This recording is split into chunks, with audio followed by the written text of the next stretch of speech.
não irá, né, irá trazer cansaço. Uma obra bem feita irá trazer cansaço.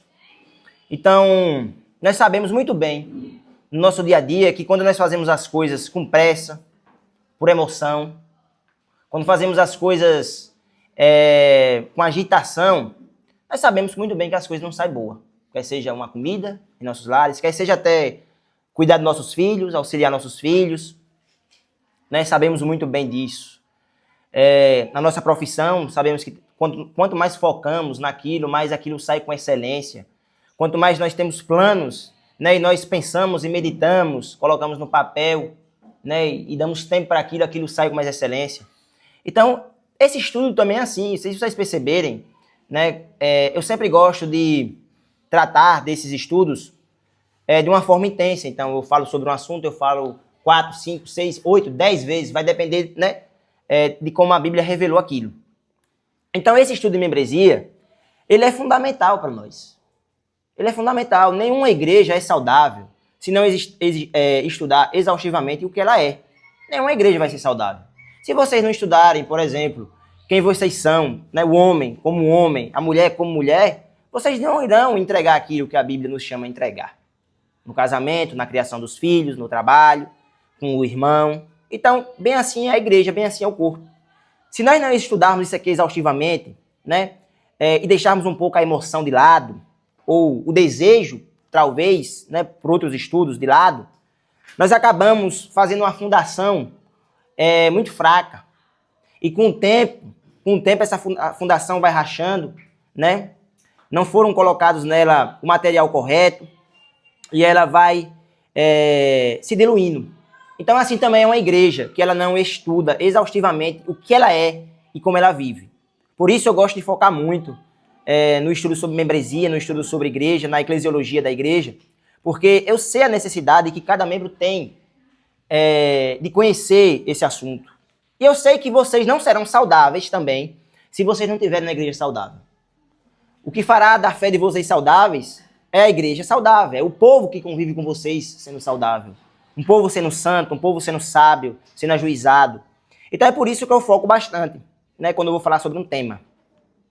E hoje nós vamos dar continuidade a esse estudo de membresia. No estudo passado, nós focamos em 4 perguntas e respostas, que foram essas. Quem são os líderes da igreja?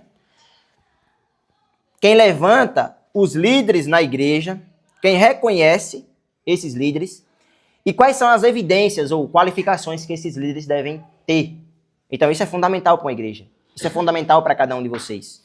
E hoje, nós iremos tratar, ainda falando sobre liderança, qual é o chamado da liderança? O que a Bíblia fala? O que a Bíblia chama a liderança a viver? Né? A primeira pergunta. A segunda pergunta é justamente quem dá autoridade à liderança da igreja? A terceira pergunta é como esses líderes podem exercer a autoridade correta? E a quarta e última pergunta é até que ponto a liderança exerce a autoridade correta? Até que ponto? Ou se ela está passando ou não, né? Como acontece isso? A gente vai estudar tudo isso baseado nas Escrituras. Amém? Então vamos fazer uma oração. Senhor nosso Deus, nós louvamos porque a Tua palavra ela tem sido suficiente para nós, para essa igreja, para nossas vidas. E temos visto, Pai amado, tanto de ensino que o Senhor nos deu em todas as áreas necessárias para a nossa vida e a nossa fé, Pai amado, aqui nesse mundo, nesse lado, Pai amado, do mundo. Eu peço que o Senhor abençoe, Pai amado, cada um aqui e possa reacender uma chama no coração, Pai amado, de entender todos esses assuntos para que possam exercer os seus papéis como igreja e como membro de forma saudável e com intrepidez, Pai. Que o Senhor levante uma igreja ousada, Pai, ousada na palavra, ousada no poder do Espírito Santo, para que assim possamos avançar, não sendo hipócritas onde estamos, mas, Pai amado, realizando a Tua obra onde estamos para realizar fora. Pois uma igreja que não vive bem onde está não pode ser enviada para longe, Pai. Então eu peço que o Senhor abençoe cada um que aqui está, conceda-nos cada dia mais deleite nesses estudos, alegria, mas também, Pai amado, responsabilidade e raciocínio, Pai amado, cirúrgico para entender cada dia mais esse assunto. Eu peço que o Senhor abençoe cada um, Pai amado, e dê entendimento a cada um. E que o Espírito Santo, Pai amado, aquele que aplica as palavras em nossos corações, nos ajude, em nome de Jesus. Amém. Esse dia eu conversando com alguns irmãos e eu falei a seguinte coisa. Uma igreja que não faz uma igreja que não vive bem, ela não pode ser testemunho para fazer a obra em outro local. Uma igreja que não está bem solidificada e alicerçada em uma região, ela não pode sair dali. Ela não tem capacidade nenhuma para sair dali. Então, se nós não estivermos bem focados aqui, nós não cumpriremos o ID do Senhor Jesus Cristo e não poderemos enviar missionário. Porque uma igreja ou uma pessoa, um missionário que não sabe servir o de dentro, não pode servir o de fora. Então, Ronaldo Lidório está certo quando ele disse, não envie para longe aqueles que não servem perto. Isso é uma realidade na vida da igreja. Aqueles que se desenvolverão para ser missionários, pregadores, eles primeiro servem dentro. E aí a igreja reconhece para que eles sirvam fora, para que eles façam a missão. Então, tudo isso que estamos estudando aqui, né, é como se fosse os pequenos ramos de uma árvore que é necessário para que ela seja bem bonita, bela e coloque bons frutos. Então, cada ramo, cada folha é necessária. Assim é a igreja. Cada um de vocês é necessário para que a igreja seja saudável. Então, cada um de vocês tem que saber aquilo que o Senhor nos ensina na sua palavra sobre a igreja. Então, vamos lá. Qual o chamado da liderança na igreja? Ou seja, veja como isso é de suma importância. Porque as pessoas, elas não têm uma noção real de pastor. Por isso que muitas, ou bajulam pastores, ou são bajuladas. Então, se uma pessoa não tem uma noção exata do pastor, ela vai se tornar um admirador do pastor, bajulador do pastor. Vai se tornar até hipócrita na frente do pastor. E vai ter um comportamento mais santo, um apreço maior. E tudo isso porque a mente dela, o coração dela está cheio do que ela acha que o pastor é. E é por isso que o comportamento, a ação no dia a dia, redunda nisso, nesse comportamento, né, que parece rei e servos, né? Rei e servos, patrão e empregados. É um comportamento assim que é muito nítido hoje na igreja. Então, é muito importante entender o chamado da liderança. Entender isso. Entender qual é o papel. E para que essas coisas elas fiquem de lado e nós vivamos da forma que as escrituras nos ensinam. Então, o chamado dos líderes. Os líderes a gente viu quem é, né? No estudo passado. Quem é os líderes? Pronto. Então, o chamado dos presbíteros e dos diáconos é promover crescimento na igreja. É promover o fortalecimento, o cuidado, né? E o aperfeiçoamento de cada membro, cada junta ali que está ligado na igreja de Jesus. Então, eles são responsáveis por liderar, por guiar, né? E por exercer esse ensino espiritual, primeiramente, né? Esse ensino de cosmovisão bíblica, discernimento bíblico, mas também um ensino de misericórdia, compaixão com a igreja. Então, a igreja ela tem que ser ajudada, cada membro tem que ser ajudado principalmente a crescer no seu chamado, biblicamente. Então, vocês têm um chamado. Vocês têm que entender que vocês não estão aqui à toa ou aleatoriamente, de paraquedas. Até porque quem não entende bem o chamado na igreja não vive saudável. Não adianta. Se vocês não tiverem entendimento do que vocês devem ser no corpo, vocês viverão aleatoriamente. Irão viver aleatoriamente. E agora eu vou dizer uma coisa a vocês aqui. Para os cristãos, para os regenerados, que têm o Espírito Santo, genuinamente, uma pessoa que não vai ter um entendimento correto disso, não terá nunca uma fé saudável.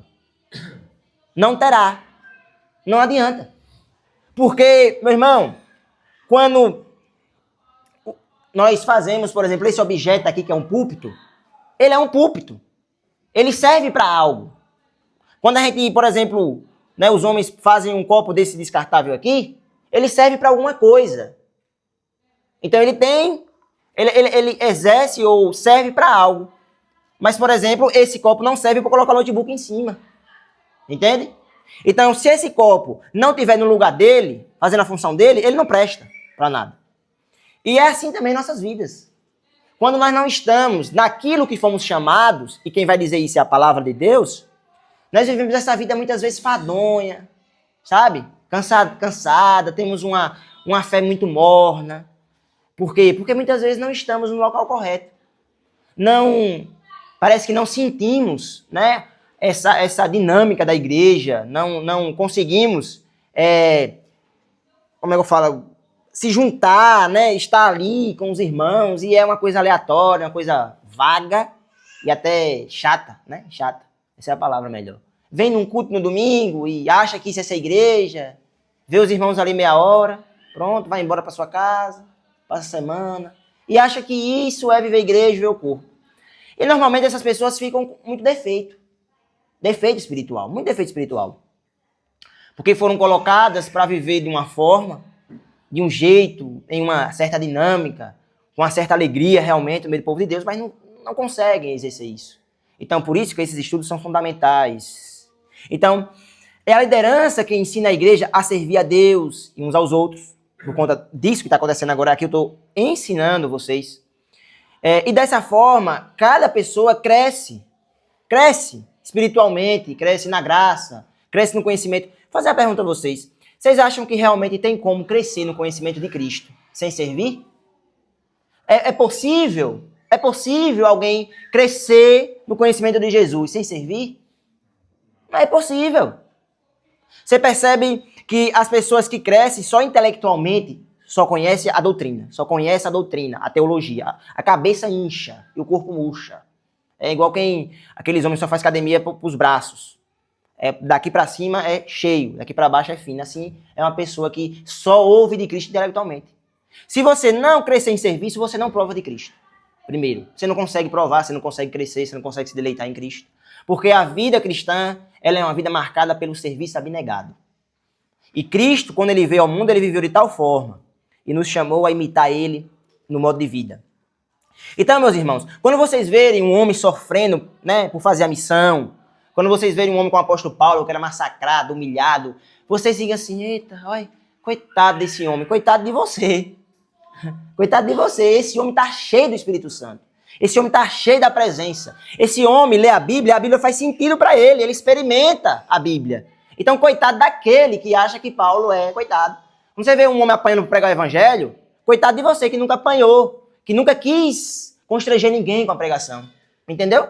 Então, você não vai conseguir crescer em alegria em Cristo, em serviço, ou em alegria, em conhecimento de Cristo de forma experimental, porque uma coisa é conhecimento intelectual e outra coisa é conhecimento experimental. Viu?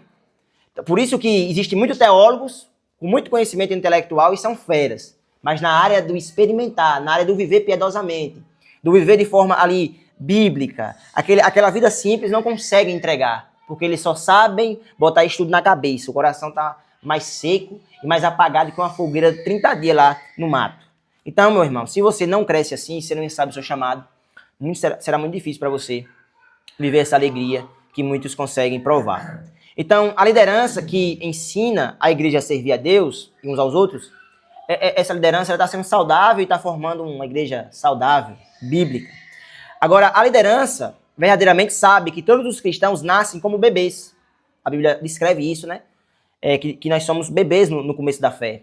Então, são os líderes, né, que devem ser piedosos e bíblicos e levarem essas pessoas, e claro, os outros também, com certeza, né, os mais experientes, levarem essas pessoas. Mas a liderança vai ser fundamental em conduzir com alimento espiritual e com apacento pastoral, para que a igreja assim desenvolva, amadureça e não seja levada pelos erros, né, doutrinários, pelas teologias falsas e pelo seu próprio coração enganoso.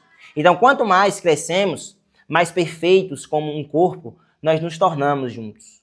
Como uma família, né, como a Bíblia diz, uma família mesmo, porque na verdade as pessoas chegam na igreja, mas o pior é que elas não sabem o que é nem família em casa. Então fica difícil viver como família também na igreja. Então muitas pessoas, como não sabem o que é viver família em casa, fica muito difícil viver família na igreja. E quem vai ensinar? A palavra. A igreja vai ensinar ela. Abram em Efésios 4 e veja isso na prática. Tudo que eu falei na prática, né? Efésios 4.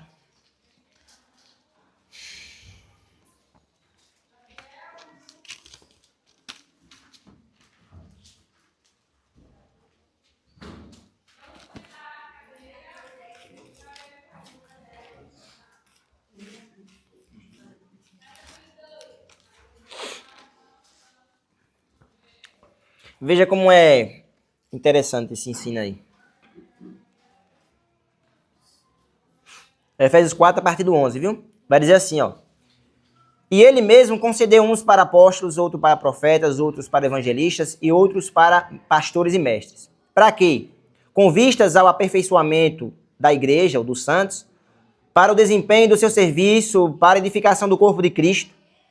Para quê? Até que todos cheguemos à unidade da fé e do pleno conhecimento do Filho de Deus, ao estado de pessoa madura, à medida da estatura da plenitude de Cristo. Para que não mais sejamos como crianças, arrastados pelas ondas e levados de um lado para o outro por qualquer vento de doutrina, pela artimanha das pessoas, pela astúcia com que induzem ao erro. Mas seguindo a verdade em amor, cresçamos em tudo naquele que é a cabeça, Cristo. De quem todo o corpo, aqui está falando sobre a gente, bem ajustado e consolidado pelo auxílio de todas as juntas, segundo a justa cooperação de cada parte, efetua o seu próprio crescimento para a edificação de si mesmo em amor. Edificação, né? Crescimento. Então, a gente percebe aí, a gente percebe o tanto que isso é muito real, né? Na prática, quando nós conseguimos beber um pouco dessas realidades. Então o apóstolo está dizendo, Deus levantou esses certos homens aqui, com vista ao aperfeiçoamento dos santos da igreja, para o pleno serviço, ou seja, para servirem mesmo uns aos outros, para que essas pessoas cresçam na estatura de Jesus Cristo, ou seja, no serviço abnegado, para que essas pessoas não sejam mais levadas para um lado e outro, né, pela doutrina falsa, realmente, mas para que essas pessoas sejam pessoas sólidas, né, e que possam amadurecer, e amadurecendo, elas mesmas edifiquem umas às outras. Elas mesmas consigam, né, ali bem solidificada, unidas, ajudarem nesse crescimento em amor. Então, pronto. Percebe aí a necessidade que temos de uma liderança saudável e de uma igreja saudável. Mas focando aqui da maneira mais prática, vamos ver o chamado da liderança no sentido de presbíteros. O principal chamado dos pastores, presbíteros, vocês já sabem que é um significado só, sinônimos. Não há uma hierarquia disso, né? Na igreja, não há um maior que o outro. Os três significam o mesmo ofício. Porém, a Bíblia sempre usa o termo presbítero, né? Bispo e pastor. Bispo e pastor é para autoridade. Mas o principal chamado do pastor é cuidar das questões espirituais. Isso tem que ficar bem focado na mente, principalmente dos membros. É cuidar de questões espirituais. Esse é o chamado e foco da liderança no sentido de presbíteros. Eles fazem isso por meio de quê? Por meio da oração, por meio do ensino, por meio do aconselhamento constante com as ovelhas. Cuidado espiritual para que elas não fiquem em pecados ou não fiquem andando errado, em caminhos tortuosos e assim se afastem do Senhor. E o foco, realmente, do presbiterato é focar na questão espiritual para que a igreja não seja anã, né, espiritualmente. Ou seja, sempre não cresce, não amadurece. Então, esse é o foco primário daquele que é presbítero. Questões espirituais com a igreja local. Claro que eles exercem misericórdia, exercem socorro quando necessário, mas isso está mais focado para os diáconos. Porém, o principal chamado e foco de um pastor deve ser orar constantemente pelo rebanho e pregar a palavra de Deus para ele. E não é o pastor que escolhe isso, é a palavra que ensina isso, que dita isso, é isso que você deve fazer. E esse ensino é muito claro, nós vamos ver aqui agora. Esse ensino para os presbíteros. Vamos em Atos 6. Veja como Atos 6 faz uma separação do chamado espiritual para aqueles que exercem o pastorado e aqueles que exercem o diaconato. A partir do versículo 2, viu? Atos 6, a partir do 2. A gente estudou bastante já esse versículo, mas vamos estudar mais uma vez.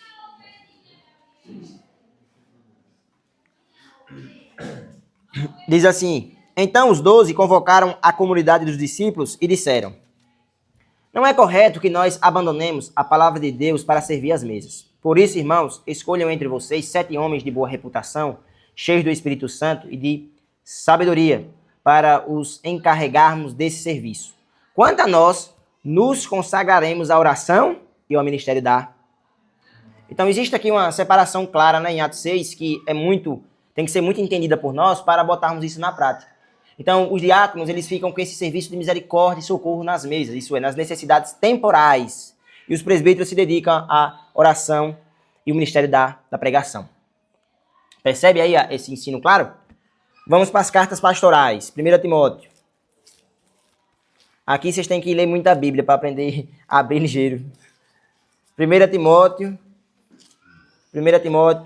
Na verdade, primeiro vai ser depois. Primeiro vai ser 2 Timóteo. 2 Timóteo, capítulo 4. A partir do versículo 1. 2 Timóteo, capítulo 4, a partir do versículo 1. Preste bem atenção na importância aí desse chamado que Paulo está dizendo para Timóteo, que era pastor.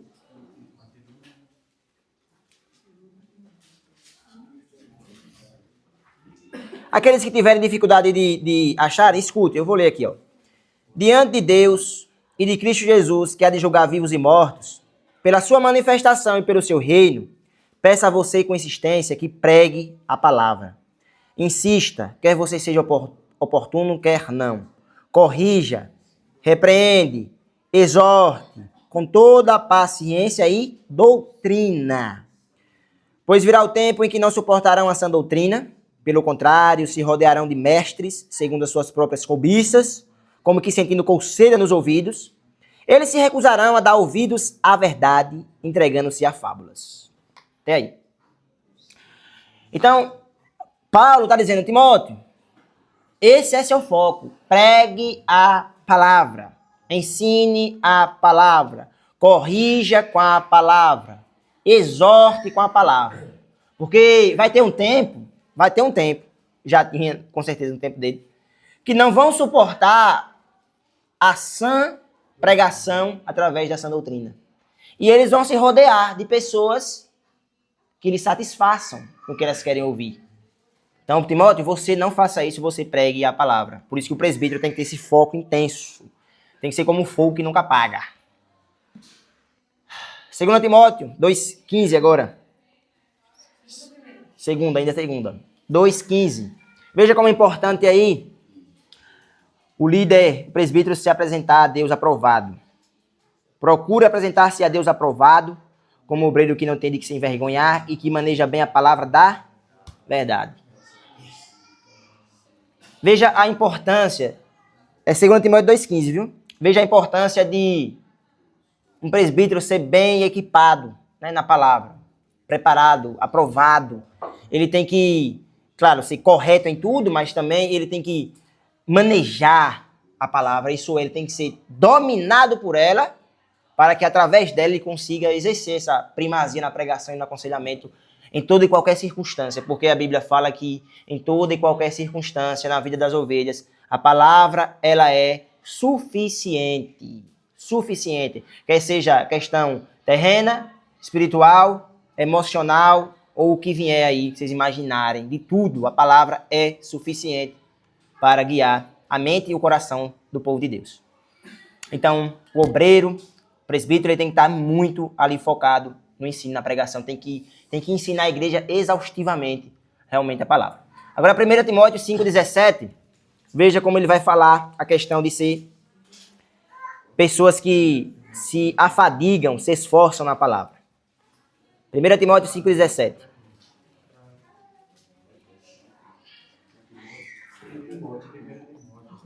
Vamos lá? Vai dizer assim: devem ser considerados merecedores de pagamento em dobro os presbíteros que presidem bem, especialmente os que se esforçam na pregação da palavra e no ensino. Então, o foco aqui, meus irmãos, é que o presbítero ele tem que se esforçar, ele tem que se fadigar, cansar. A mente dele vai à exaustão mesmo.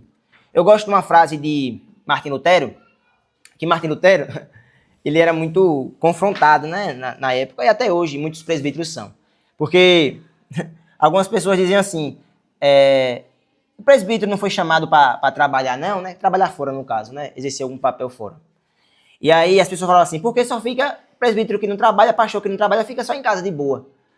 Aí, tipo assim, Martin Lutero falou que era melhor, né? Era muito melhor para a mente, claro, trabalhar em qualquer trabalho fora, porque você estaria com pessoas, estaria discutindo, estaria observando o mundo, estaria vendo as coisas, né? Conversando. Só que ele falou que aquele que tem que ensinar a igreja, ele fica só ali, ele e a palavra, ó, o tempo todo ali, ó, o dia todo. E a mente dele ia a exaustão realmente completa. O cansaço físico e mental é em dobro. Até por isso que vocês, eu acho que vocês imaginam, né? Porque vocês têm dificuldade de ler. Já perceberam porque vocês não conseguem ler, por exemplo, 1 hora seguido? Você não consegue se concentrar? Porque é muito cansativo. É muito cansativo ler. A nossa cultura, principalmente brasileira, né, é uma cultura que tem muita deficiência para ler, para estudar. Nós não conseguimos ler um livro, nós não conseguimos focar numa leitura, nós não sabemos mal ler, porque realmente cobra muito. Então, os presbíteros eles têm que se fadigarem na palavra. Por isso que um presbítero que não vai ensinar, né, de forma exaustiva a igreja vai padecer, meu amigo, e não é pouco. 1 Timóteo 3:2.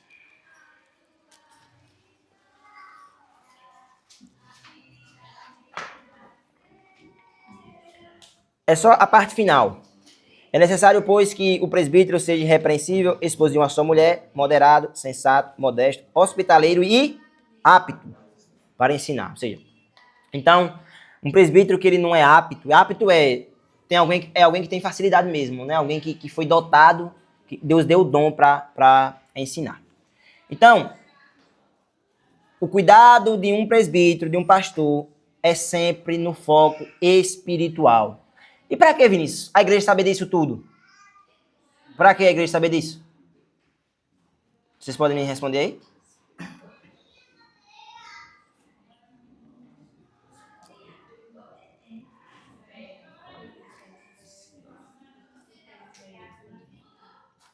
Vou fazer a pergunta de novo.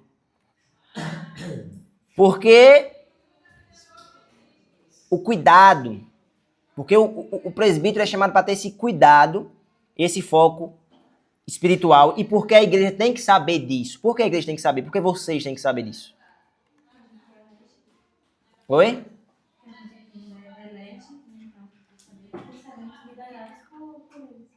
Porque vocês escolhem, você disse, né? E porque será liderado, né? Esse é o principal foco. Então, com certeza, se vocês, por exemplo, não sabem o chamado de um presbítero, me diga como vocês vão votar no presbítero.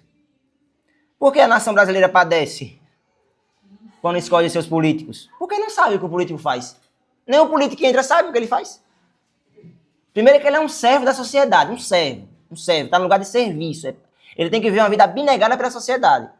Mas a corrupção, ele não entra com esse sentido e nem as pessoas votam nele por esse sentido. Vota porque pagam a elas para votar. E na igreja também muitas vezes não pode ser assim, a pessoa vai votar no presbítero porque talvez o cara tenha uma eloquência boa, mas talvez não prega a palavra. Porque talvez a pessoa trata ela bem, mas talvez não prega a palavra. Porque talvez é amoroso, mas talvez não prega a palavra. Cuidado que vocês têm que ter para escolher seus ministros, para saber se eles pregam a palavra. A primeira visão que a igreja tem que ter é se aquele homem prega a palavra. Ah, ele fala bonito. Não, ele pode falar como Paulo. Os coríntios falaram que Paulo não era eloquente, não. Eles falaram que Paulo não era eloquente, não. Mangavam até da forma de Paulo falar, mas Paulo entendia. Então é muito importante a igreja saber o chamado do presbítero. Agora, segundo ponto aqui, o chamado do diácono.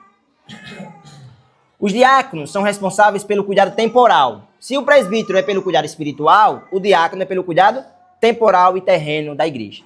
Diferente dos pastores, eles não têm um chamado direto para lidar com a pregação e com o ensino da palavra. Por isso que nas qualificações vocês não vão ver que o diácono tem que ser apto para ensinar, né? Não tem isso lá, ensinar a palavra. Claro que se ele ensinar vai ser muito bom. Mas os diáconos exercem a liderança e cuidado temporal na igreja. Veja que isso aconteceu em Atos 6. Atos 6, vocês vão servir às mesas, nós não podemos fazer isso, nós nos consagraremos à oração e ao ministério da palavra. Então, não teria tempo, né, de os pastores exercerem o dom de misericórdia e socorro e cuidar das necessidades espirituais. Por isso que os diáconos foram levantados. Então, é nessa necessidade que os diáconos surgem, temporal, e que vocês devem ter isso bem na mente de vocês.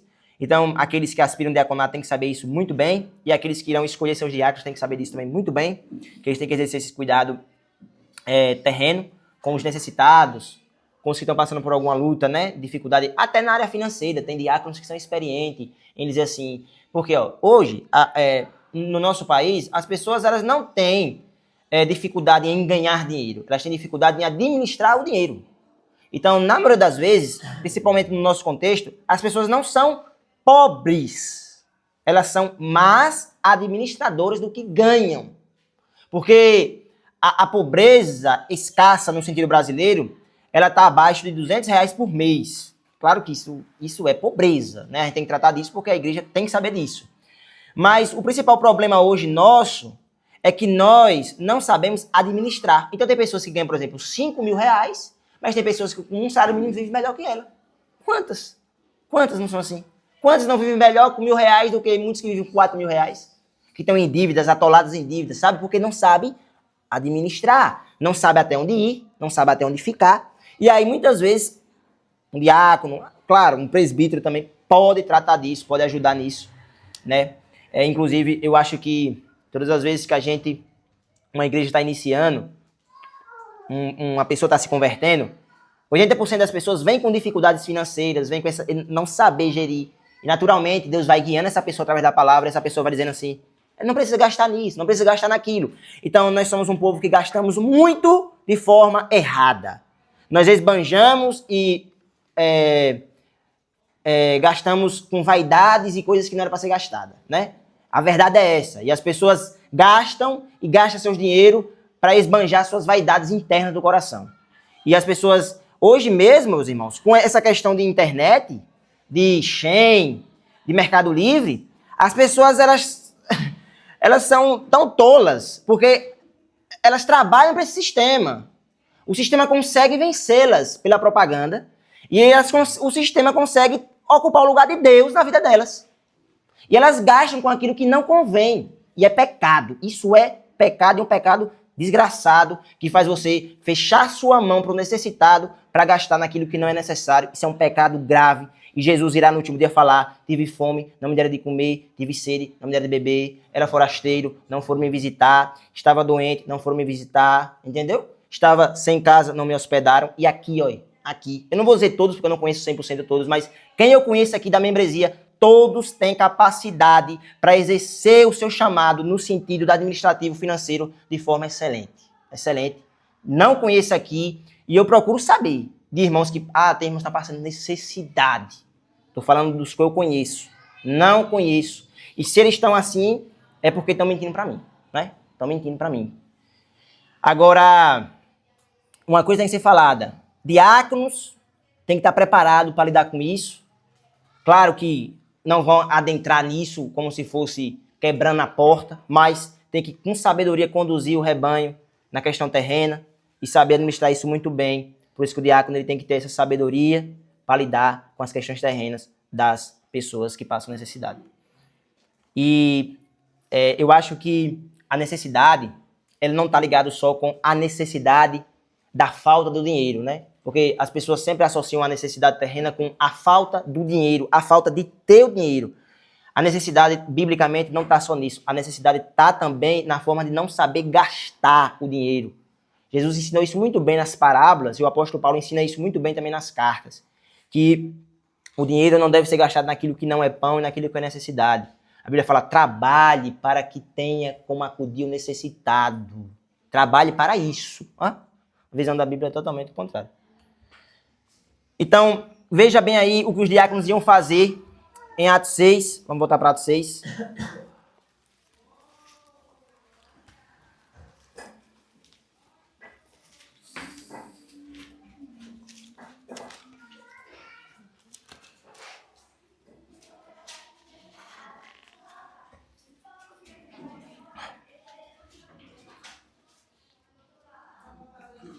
Atos 6, nós vamos ler aí a partir do versículo 1.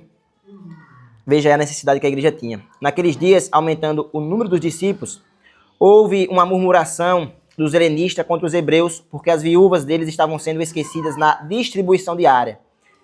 Então os 12 convocaram a comunidade dos discípulos e disseram: não é correto que nós abandonemos a palavra de Deus para servir as mesas? Servir as mesas aqui no original está ligado ao serviço de misericórdia e socorro. Serviço de misericórdia e socorro.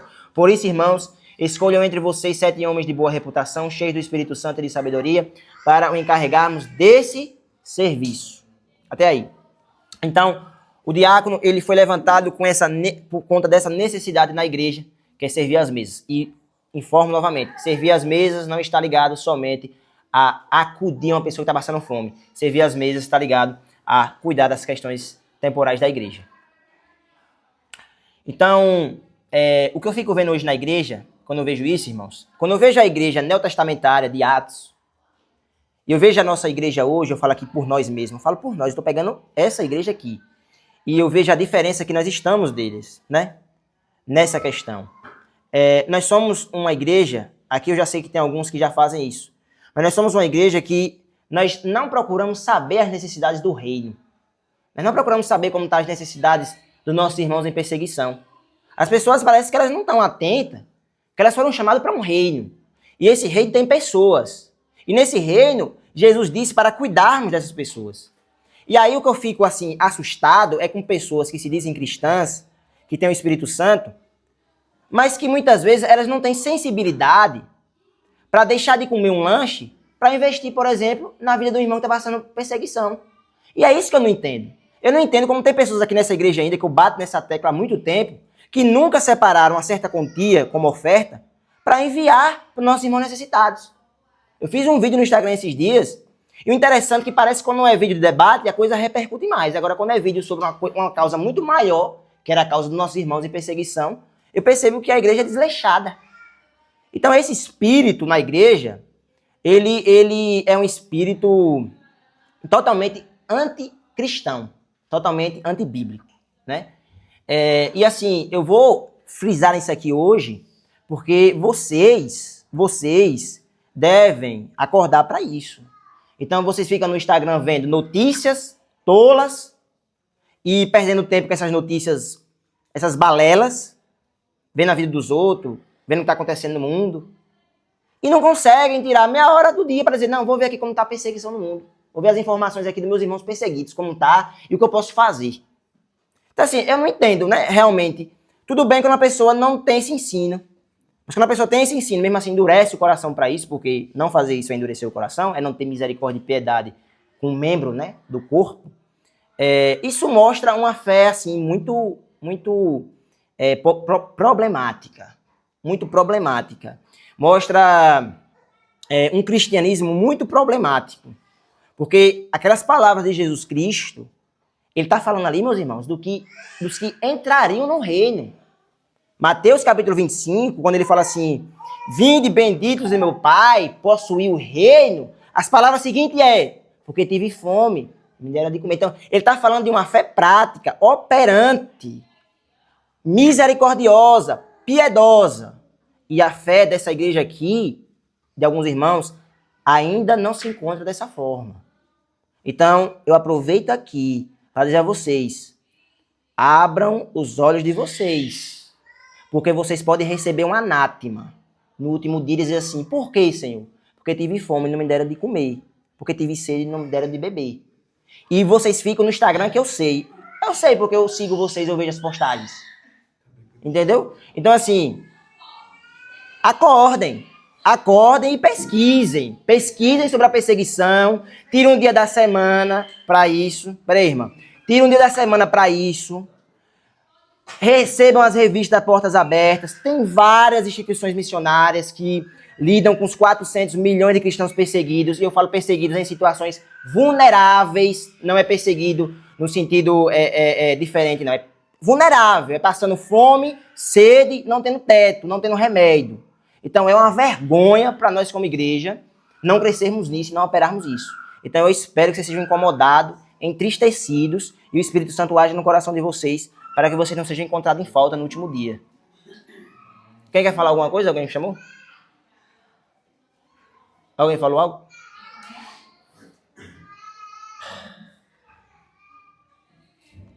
Quer falar, irmã? Quer falar? Vamos lá, então. Quem é que dá autoridade à liderança da igreja? Quem é que dá autoridade?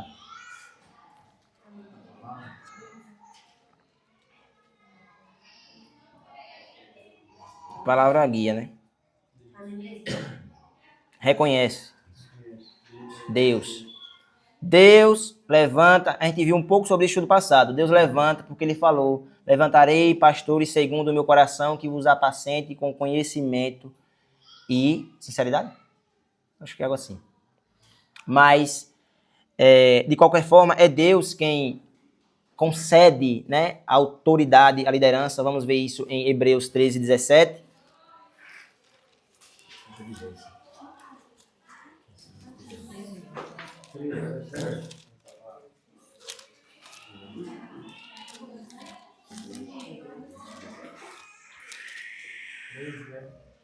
Hebreus 13, 17.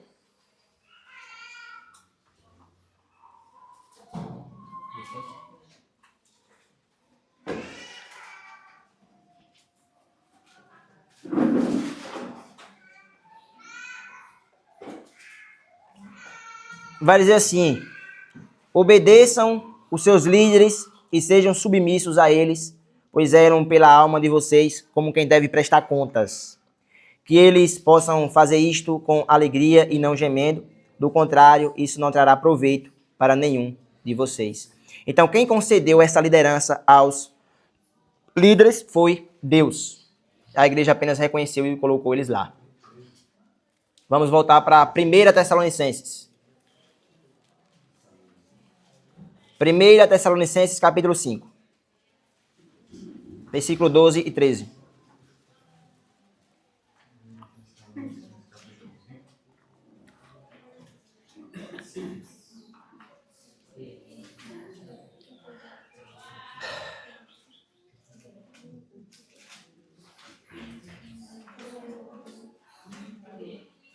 Primeira Tessalonicenses, capítulo 5, versículo 12 e 13 diz assim: irmãos, pedimos que vocês tenham em grande apreço os que trabalham entre vocês e os que presidem no Senhor e os admoestam.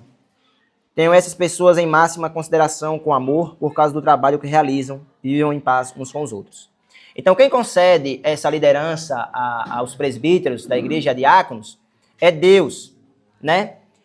E aqui eu vou tratar também de um outro assunto, né? Em outro estudo, que também o Senhor levanta na igreja cooperadores e levanta obreiros na igreja, né?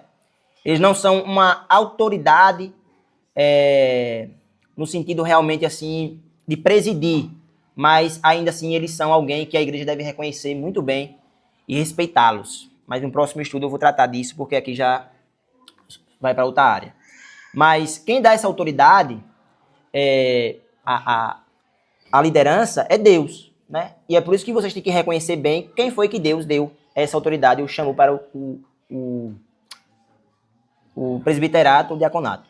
Então, quando falamos de autoridade, de liderança, devemos tirar de nossas mentes qualquer autoritarismo mundano, pois a autoridade dada aos líderes da igreja, né, estão longe de imposições próprias ou requerer aquilo que a palavra não disse para ele requerer. Então, a autoridade de um presbítero está ligado totalmente à palavra de Deus e depende do seu trabalho em persuadir de acordo com a palavra. Então, enquanto ele for bíblico, ele tem autoridade. Quando ele não for bíblico, ele não tem autoridade. Porque eu sei que muitas vezes as pessoas estão acostumadas com o termo autoridade só com o título. Então, as pessoas focam no título e focam naquela pessoa como autoridade. Mas tudo bem que aquela pessoa pode ser uma autoridade, mas as pessoas não pensam assim. Mas até quando ela exerce essa autoridade corretamente? E aí é onde ou a pessoa tem autoridade ou não tem. Então isso tem que ficar bem entendido, porque é a palavra de Deus quem determina a autoridade no sentido bíblico. Então, é uma autoridade totalmente diferente da que estamos acostumados a pensar, porque quando falamos de autoridade, já vem à nossa mente o nosso pressuposto do mundo, né, das autoridades do mundo. Agora, a autoridade de um líder da igreja não depende do que o mundo ensina, mas do que a palavra ensina. E também depende da sua fidelidade à palavra de Deus. Enquanto ele tem essa fidelidade, ele tem autoridade. Mas quando ele perde essa fidelidade, a palavra e a doutrina, ele perde também a sua autoridade. Como os líderes também exercem sua autoridade corretamente? Nenhum líder governa pelo título ou pelo autoritarismo, já disse isso aqui várias vezes. Todos os líderes devem governar pelo exemplo e testemunho, sendo modelos e pessoas dignas de serem imitadas. O ensino bíblico é muito claro, né, quando se fala de autoridade eclesiástica. Eu quero que vocês prestem atenção nisso. Autoridade eclesiástica, autoridade espiritual. E muitas vezes as pessoas confundem autoridade eclesiástica com autoridades civis. E quando confundem autoridade eclesiástica com autoridade civil, isso vai dar um problema gigantesco na mente dos liderados. Isso tem que ficar bem claro. Então, vamos de novo para 1 Timóteo 4, do 12 ao 16.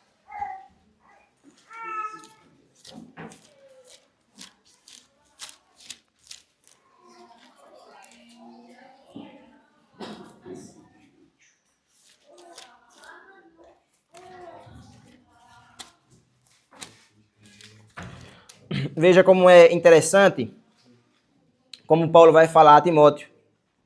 1 Timóteo 4, a partir do versículo 12 diz: ninguém o despreze por você ser jovem. Pelo contrário, seja um exemplo. Percebe? Aqui começa como enxergamos a autoridade eclesiástica. Seja um exemplo para os fiéis na palavra, na conduta, no amor, na fé, na pureza. Até a minha chegada, dedique-se à leitura pública das Escrituras, à exortação, ao ensino. Não seja negligente para com o dom que você recebeu, o qual foi lhe dado mediante profecia com a imposição das mãos do presbitério. Medite estas coisas e dedique-se a elas para que o seu progresso seja visto por todos. Cuide de você mesmo e da doutrina. Continue nestes deveres, porque fazendo assim você salvará tanto a si mesmo como aos que ouvem. Então, o interessante aqui é que ele... Ô Timóteo, entenda. Você tem que crescer na fé, na pureza, no amor, na conduta, porque é assim que vai fluir a sua autoridade na igreja. Quando você for esse exemplo, esse testemunho. Então, quando você for assim, as pessoas vão reconhecer, o seu progresso vai estar manifesto entre elas. Então, é assim que acontece na vida de um fiel ministro de Deus.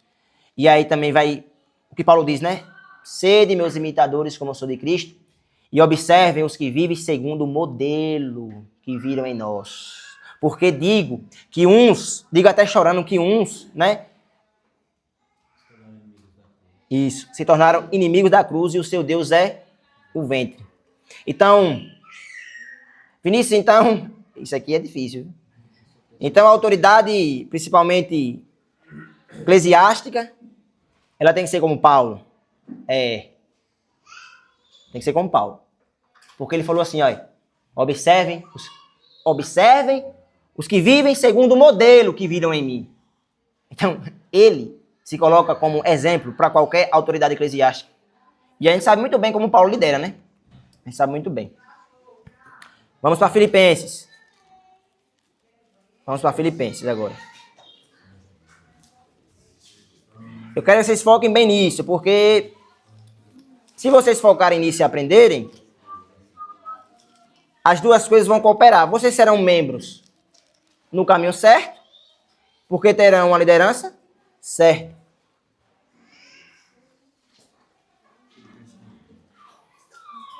Filipenses 3, 17 e 19. Veja aí como é interessante esse ensino de Paulo.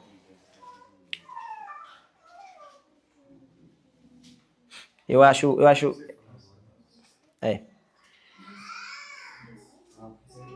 Filipenses 3, a partir do 17. Vou ler. Irmãos, sejam meus imitadores e observem os que vivem segundo o exemplo que temos dado. Agora eu vou fazer a pergunta para vocês aqui. Vamos lá. Essa palavra aqui de Paulo, ela é inspirada, né, pelo Espírito, primeiro. Segundo, ela se torna uma palavra autoritativa. Porque ele está dizendo, irmãos, sejam meus imitadores. Então, não é só para o líder, né? É para qualquer um de vocês. Mas aí eles falam, e observem os que vivem segundo o exemplo que temos dado. Pois muitos andam entre nós, dos quais repetidas vezes eu lhe dizia, e agora digo, até chorando, são inimigos da cruz de Cristo. O destino deles é a perdição, o Deus deles é o ventre, e a glória deles está naquilo de que deveriam se envergonhar, visto que só pensam nas coisas. Paulo era um julgador nato, primeiramente. Um julgador nato. Ele falou que repetiu várias vezes que essas pessoas que estavam lá no meio deles eram inimigas da cruz de Cristo. E agora ele fala, agora repito, com mais intensidade. O Deus dele é o estômago. O que ele está dizendo com isso? Essas pessoas só trabalham para o aqui. Essas pessoas estão olhando o quê? A gordura das ovelhas e o leite. Então, assim, percebe? De repente, Paulo tinha os falsos pastores. Então, não tem de que se admirar, né? Mas, por outro lado, ele fala que o exemplo, tanto de vocês, claro, como também, principalmente da liderança, tem que ser segundo Paulo. E aqui, meu amigo, aqui eu queria ver a igreja não ser saudável. Se a igreja não cobrasse isso do líder e se o líder também não entregasse isso. Caso contrário, eu não poderia estar na liderança. Verdade seja dita, é esse aqui que Paulo está dizendo. Vamos para o texto mais forte. Mais forte não, mais forte também. 1 Pedro 5. E os apóstolos pensam muito igual, viu? É isso que é bom também nas escrituras. Não fiquem cansados não, meus irmãos, de estudarem isso para a saúde espiritual de vocês, viu? Para a saúde espiritual. Estudem sem querer, estudem cansado, fadigado, mas estudem. 5, a partir do versículo 1, veja a primeira piedade de Pedro, é como Paulo. Aos presbíteros que há entre vocês, eu presbítero. A minha pergunta é, ele é presbítero? Mas por que ele não falou assim, ó, eu apóstolo? Porque ele é apóstolo. E apóstolo tem 1000 vezes mais autoridade que um presbítero. Mas ele é aquele homem pequeno. Ele se vê como o menor, como o último. Então ele se coloca como os presbíteros. Eu, presbítero como eles. Testemunhas dos sofrimentos de Cristo e ainda coparticipantes da glória que há de ser revelada. Ou seja, ele é alguém que tem certeza da sua salvação. Peço que pastoreie o rebanho de Deus que há entre vocês, não por obrigação, mas espontaneamente. Como Deus quer. Ó, Deus quer assim. Deus quer assim. Como Deus deseja, ou como Deus quer, não por ganância, mas de boa vontade. Não como dominadores dos que lhe foram confiados, mas sendo exemplos para o rebanho. Eu fico maravilhado, irmãos, com isso aqui. Entendeu? A autoridade de um líder não está no seu mandato, está no seu exemplo. Então, quando um líder é exemplo, é muito simples chegar na pessoa, exortar a pessoa a aceitar. Muito simples. E mesmo a pessoa se endurecendo, né? Se ela tiver o Espírito Santo, a alegria do líder é que ela vai se arrepender, porque o Espírito vai convencer. O apóstolo Paulo falou isso a Timóteo. Você deve convencer. Você deve esperar que Deus conceda arrependimento. Mas só Deus concede arrependimento a quem é ovelha. Quem é bode, meu amigo. O negócio é brabo mesmo. Mas percebem? Percebem? É isso que flui do Novo Testamento. Uma autoridade. E eu vou falar de algo aqui bem polêmico no instante. Que eu escutei de um presbítero, né? Conversando com ele. Mas também nem dei assunto a isso, porque eu sei que não adianta. Mas esse é o modelo. Agora, existe uma coisa também muito forte, que está escrita em Hebreus. O autor de Hebreus deixa claro que os liderados têm que imitar a fé do seu líder. E isso que é mais forte ainda. Então, como você imita uma pessoa se não enxergar nela exemplo? Vou dizer como você imita. Porque você se torna um hipócrita como ela. Entende? E eu sei que a maioria aqui já foi assim. Hipócrita. Hipócrita. Não tem intrepidez, ousadia, Espírito Santo não queima nela, e ela não tem fogo no coração para dizer assim, meu amigo, até aqui deu. Porque é isso que a gente tem que fazer com a liderança que não é exemplo. Como é que você segue uma pessoa, como é que você imita uma pessoa se ela não é exemplo? Como? Então qualquer líder que não exerça sua autoridade correta não é digno nem de confiança e nem de ser imitado. Muito menos exercer a autoridade corretamente. Vamos para Hebreus 7:7. Hebreus 7:7. Não, 13:7. Hebreus 13:7.